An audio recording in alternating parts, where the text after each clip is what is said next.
249 2.23 Questions warming up. 1. Expressions in English classified under different heads. Pair up with your partner, guess and match the columns. Use a dictionary. A-B. 1. Principle. A. A generally accepted, evident, truth. 2. Quotation. B. Short striking messages for the public. 3. Moral. C. A short witty remark stating truth. 4. Idioms. D. A popular, well-known truth. 5. Slogans. E. Established expressions which do not convey exactly the same as individual words. 6. One-liners. F. Words cited from a speech/text of a famous person. 7. Maxims. G. A lesson derived from a story or experience. 8. Proverb. H. A rule to govern one's behavior. 2. Read the polite requests/suggestions and complete the gaps in the responses. Make sure they are polite and not repeated. Could you lend me accept? 1. Yo or dictionary. Refuse. 2. CNYOU please accept. 1. P ask the salad. Refuse. 2. 50 may I know W the accept. 1. Exact time. Refuse. 2. Shall we Lana agree? 1. Si las espinak. Refuse. 2. Do youneed accept? 1. Help. Refuse. 2. Is it alright if I use accept? 1. Why our laptop? Refuse. 2. 3. Let's see if you remember a nursery rhyme you must have sung, as a kid. Fill in the missing words. The time to be happy is the to be happy is here. And the way to be, is to happy and have a little right here. Happy, make, heaven, now, place. You can listen to this song on the internet. Someone 51 2.2 The 3 Questions. Leo Tolstoy, 1828–1910, was a Russian writer who is regarded as one of the greatest authors of all time. He first achieved literary acclaim in his 20s with his semi-autobiographical trilogy Childhood, Boyhood, and Youth. A parable is a short story with a moral lesson. A parable usually has human characters. This parable concerns a king who wants to find the answers to what he considers to be the 3 most important questions in life. U. Proclamation, an official announcement in public. U. What is the right time according to you? U. What final suggestion did the last group of learned men offer, regarding the best time? Once a certain king had an idea. If he always knew the right time to begin everything, if he knew who were the right people to listen to and who to avoid, the most important thing to do, he would never fail in anything that he would undertake, and above all, if he always knew what was the most undertake. Since he was convinced that he was right in thinking this way, he had a proclamation made in his kingdom. He would give a great reward to anyone who would teach him what the right time was for every action, who the most necessary people were, and how he might know the most important thing to do. Many learned people came to the court, but they all gave different answers. In reply to the first question, some said that to know the right time for every action, one must draw up in advance a table of days, months, and years, and must live strictly according to it. Others declared that it was impossible to decide beforehand the right time for every action, but that, not letting oneself be absorbed in idle pastimes, one should always attend to all that was going on, and then do that which was most essential. Yet others said that it was impossible for one man to decide correctly the right time for every action, and that the king should, instead, have a council of wise people, who would help him to fix the proper time for everything. Equally varied were the answers to the second question. Some said, the people, the king most needed, were his counselors, others the priests, others the doctors, while some said the warriors were the most necessary. 52 To the third question about what was the most important occupation, some replied that the most important thing in the world was science. Others said it was skill in warfare, and others, again, that it was religious worship. The king was convinced by none of these answers and gave the reward to none. He decided, instead, to go to a hermit who was widely renowned for his wisdom. The hermit lived in a small hut in a forest which he never left. He spoke only to common folk. So the king put on simple clothes and approaching the hermit's cell, dismounted his horse and left his bodyguard behind. When the king arrived, the hermit was digging the ground in front of his hut. He greeted the king but went on digging. The hermit was frail and weak, and each time he struck the ground with the spade and turned over a little earth, he breathed heavily.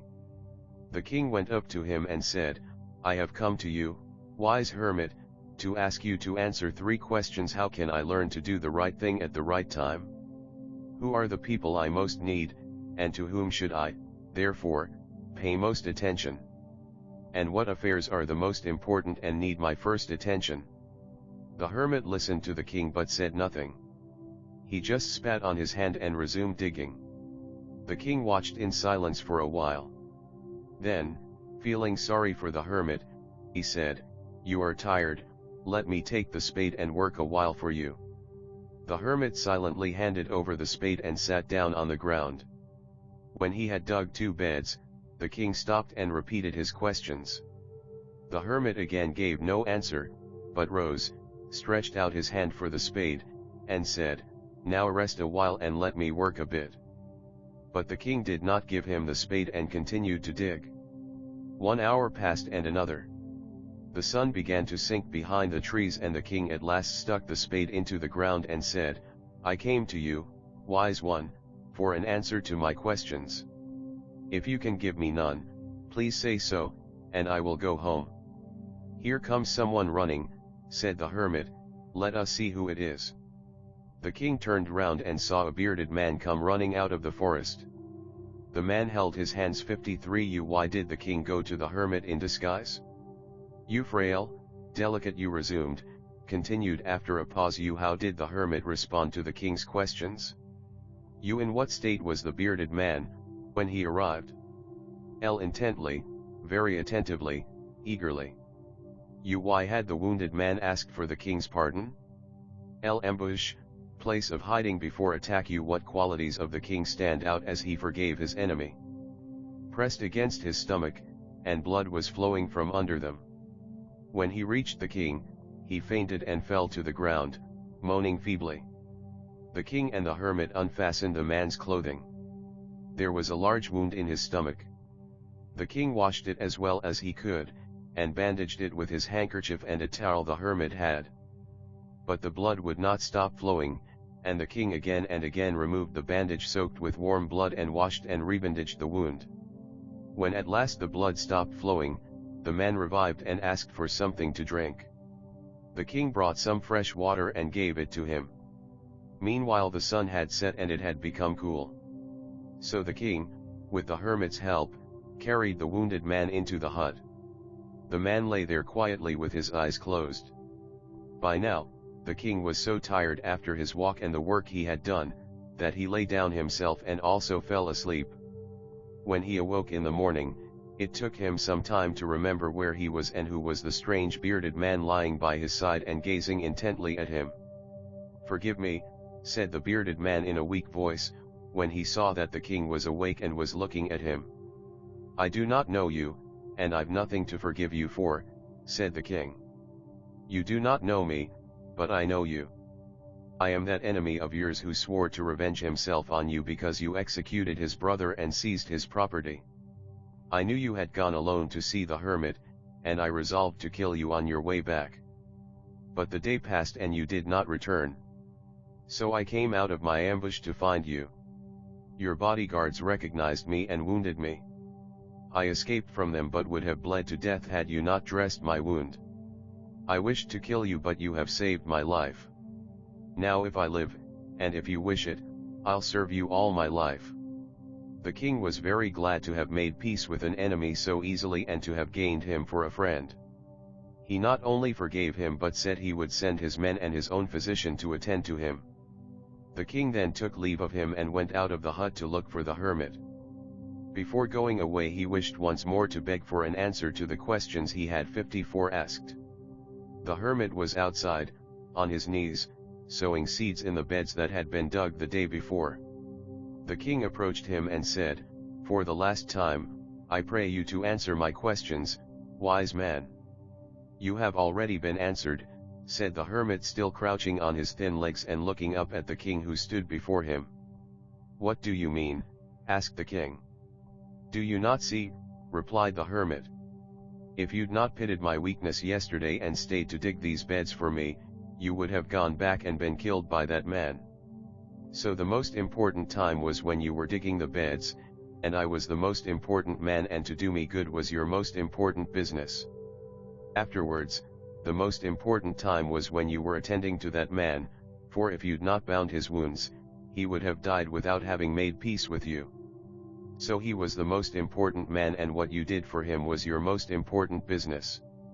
Remember then, there is only one time that is important now. It is the most important time because it's the only time when we have any power.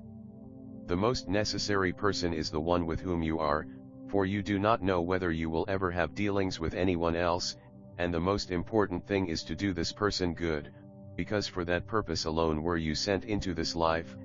Crouching, bending you. How did the hermit finally point out the answers to the king's questions?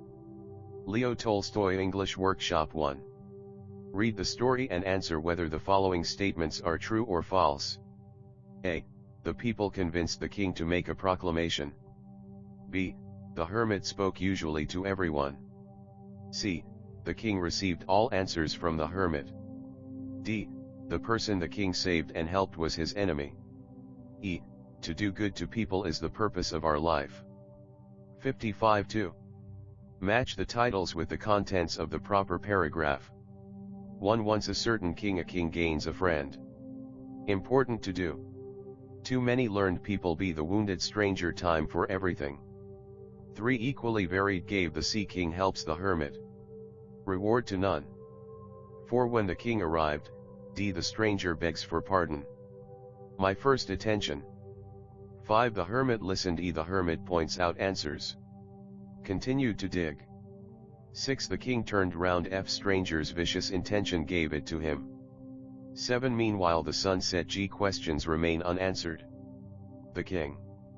8. You do not know all. H. The king received various answers. My life. 9. The king was very glad. I. King's announcement. The day before. 10. Do you not see? Sent. J. The king meets the hermit. Into this life. 1, 2, 3, 4, 5, 6, 7, 8, 9, 10, 3. The character traits of the king and hermit are mixed up. Sort them out in the right box. Feeble, impatient, patient, forgiving, helpful, enlightened, eager to succeed, wise, convincing, compassionate, king, hermit. 56-4. Complete the tree diagrams associated with the happenings in the story. A. Reward-winning questions. 1, 2, 3. Who were the most necessary people? B. 1. C. 1. Different responses to first question. 2, 3. Impossible for one man to decide correctly the right time for every action, so have a council of wise people. Most necessary people needed by the king. 2, 3. D. 1. Most important occupations. 2, 3. 57-5. Write down in your notebook 2 points for each of the following. How do you know? A. The learned advisors who came to the court confused the king. B. The king was humble. C. The king's enemy was repentant. D. The hermit was truly wise.